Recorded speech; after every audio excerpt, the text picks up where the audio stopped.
नमस्कार विद्यार्थी मित्रांनो, मराठी विषयाच्या ऑनलाईन वर्गामध्ये तुम्हा सर्वांचे स्वागत आहे. मी आणि मराठी भाग 1 म्हणजेच इयत्ता पहिली. चला तर विद्यार्थी मित्रांनो, आज आपण आपल्या मराठी विषयाच्या तासाला सुरुवात करूया. विद्यार्थी मित्रांनो, आतापर्यंत आपण मराठी विषयाच्या तासाला काय काय शिकलो याचा एकदा आपण सराव करून घेऊया. चला तर मग वाचा माझ्या मागे. स्वर अ, आ, ई, ई, उ, ऊ, रू, ए, ऐ, ओ, औ, आहा, ॲ, ऑ. त्यानंतर आहेत व्यंजने क, ख, ग, घ, ङ, च, छ, ज, झ, ञ, ट, ठ, ड, ढ, न. तर मग विद्यार्थी मित्रांनो, आता आपण या पुढील व्यंजनाचा अभ्यास करणार आहोत. पुढील व्यंजन आहे त. त तलवार, त तबला. त तलवार, ज्याला इंग्रजीमध्ये स्वॉर्ड असे म्हणतात. तलवारीचा उपयोग लढाई किंवा युद्धामध्ये तलवारबाजीसाठी केला जातो. आणि पुढे आहे तबला. तबला हे एक भारतीय संगीतामध्ये वापरले जाणारे एक तालवाद्य आहे. त हे अक्षर इंग्रजीतून लिहिताना टी या इंग्रजी लेटरचा उपयोग करतात. आता आपण त कसा लिहायचा ते शिकूयात.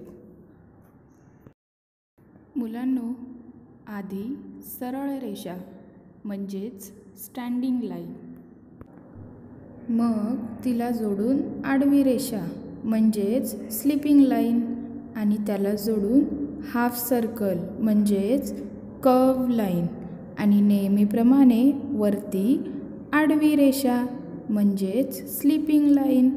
हा झाला त. त तलवार, त तबला. विद्यार्थी मित्र हो, आता आपण त वर आधारित काही शब्द वाचूयात. त चे शब्द. हे कसले चित्र आहे मुलांनो? तोफ, ज्याला इंग्रजीमध्ये कॅनन असे म्हणतात. हे कसले चित्र आहे मुलांनो? तेल, ज्याला इंग्रजीमध्ये ऑइल असे म्हणतात. हे कसले चित्र आहे मुलांनो? ताट, ज्याला इंग्रजीमध्ये प्लेट असेही म्हणतात. हे कसले चित्र आहे मुलांनो? तराजू, ज्याला इंग्रजीमध्ये मेजरिंग स्केल्स असे म्हणतात.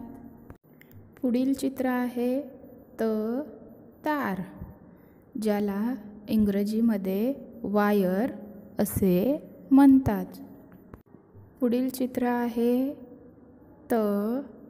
तरस, ज्याला इंग्रजीमध्ये हायना असे म्हणतात. हा एक कुत्र्यासारखा दिसणारा जंगली प्राणी आहे. हे कसले चित्र आहे मुलांनो? तवा, ज्याला इंग्रजीमध्ये ग्रिडल किंवा फ्राईंग पॅन असेही म्हणतात. हे कसले चित्र आहे मुलांनो?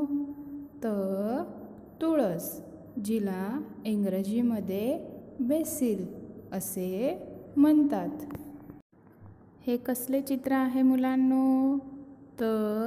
तिकीट, ज्याला इंग्रजीमध्ये तिकीट असेच म्हणतात. पुढील चित्र आहे तराफा, ज्याला इंग्रजीमध्ये वूड फ्लोट असे म्हणतात. मुलांनो, तुम्ही या शब्दांपैकी काही शब्द ऐकले असाल किंवा बोललेही असाल. तर अशा प्रकारे आज आपण तलवार, तबला या व्यंजनाचा अभ्यास केला. उर्वरित व्यंजनांचा अभ्यास आपण पुढील व्हिडिओत करूया. धन्यवाद.